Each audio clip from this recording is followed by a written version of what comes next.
네, 비공개 심야 회동. 지금 사진에 나온 저 두 분이 주인공입니다. 대선을 한 달여 앞둔 시점에 일요일 밤 비공개 회동 어떻게 봐야 됩니까? 좀 심상찮죠. 예. 어제 이재명 후보가 김종인 전 위원장의 개인 사무실을 전격적으로 방문했습니다. 그래서 밤 8시부터 1시간 20분 정도 회동을 했는데 어떤 이야기가 오갔는지는 양측의 공식 발표는 없습니다. 그래서 그 공식적으로 뭐 만남이 이루어졌다는 것 자체도 뭐 공식적으로 확인하고 이런 건 아닙니다만은 예. 상당히 미묘한 시점에서 이루어진 회동이다라는 점에서 관심이 끄는데 두 사람이 이렇게 모르는 관계는 아닙니다. 예. 이재명 후보가 성남시장 시절인 2016년에 광화문에서 단신 농성을 한 적이 있습니다. 그때 이제 지방 재정 개편 문제를 가지고 단식 농성을 할 때 김종인 전 위원장이 그 단식 농성장을 방문해서 설득을 단식을 중단해라 이렇게 설득을 한 적이 있거든요. 예.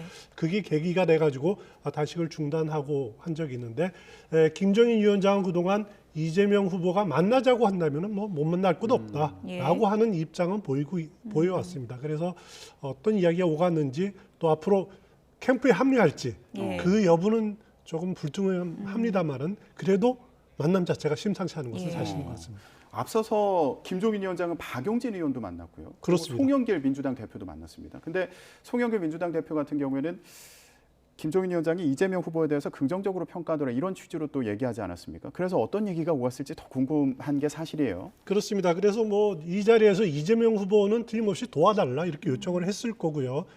김종인 위원장은 나름대로 이제 덕담을 하고 방향을 제시했을 가능성은 충분히 있습니다. 김종인 위원장이 어떻게 보면 중도층의 나름대로 그 지분이 있지 않습니까? 그렇기 때문에 이재명 후보로서는 김종인 위원장이 뭐 합류를 하든 안 하든 우호적인 관계를 맺는 것 자체가 굉장히 득표전에 도움이 된다는 거죠. 지금 어떻게 보면 지지층은 나올 대로 다 나왔거든요. 그래서 결국 중도층 싸움이기 때문에 예. 조금이라도 김종인 위원장의 경제 민주화와 자기의 기본소득 이런 것들이 맞닿아 있는다라고 해서 손을 잡고 싶은 그런 마음이 있을 예. 겁니다. 윤석열 후보 입장에서는 아니 별의 순간은 나한테 왔다 그러더니 갑자기 이재명 후보는 왜 만나나 할 텐데 어떻게 보면 윤 후보에게 좀 불쾌한 심정을 표출한 걸까요? 그럴 수도 있을 예. 겁니다.